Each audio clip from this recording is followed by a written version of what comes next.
માંગણીના ફળો પ્રાપ્ત થતા હોય. એટલે વિશ્વાસ તમારી બહુ મોટી વસ્તુ છે.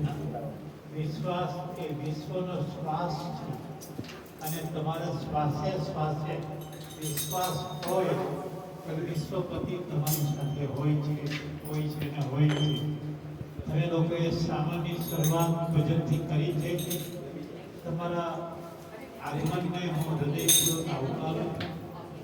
તમારા ભજનની ઉપસ્થિતિને ફળશ્રુતિ માટે ભગવાનને પ્રાર્થના કરું કે તમે જેટલા આવ્યા છે એટલાની ફળશ્રુતિ સૌ અલગ અગત્ય ધ્યાન રાખીને એને પૂરી પાડજો એવી મારી વિનંતી.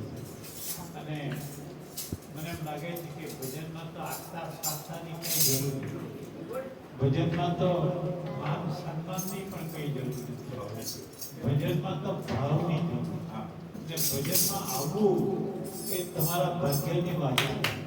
ઉપરવાળાએ તમારા પર કૃપા કરી તો જ તમે ભજનમાં આવી શક્યા. બાકી આ મોટું છે. ભજનમાં ઘણા બધા આવી શકે એમ છે, છતાં ઉપરવાળાએ જેના પર કૃપા કરી એટલા ભજનમાં આવ્યા. મારી બહેનોની ખાસ નોંધ લઉં છું. શરૂઆતમાં આવીને બહુ સરસ ભજન અને મને એમ લાગે છે કે બહેનો પહેલા ભાઈઓ પછી એમ ભજનમાં નથી કહેવાતું, પણ શરૂઆત ભજન બહેનોથી થઈ એ અમારું નસીબ છે, મારું સદભાગ્ય. સરસ મજાનું ઢોલક ઈશ્વરે વગાડ્યું.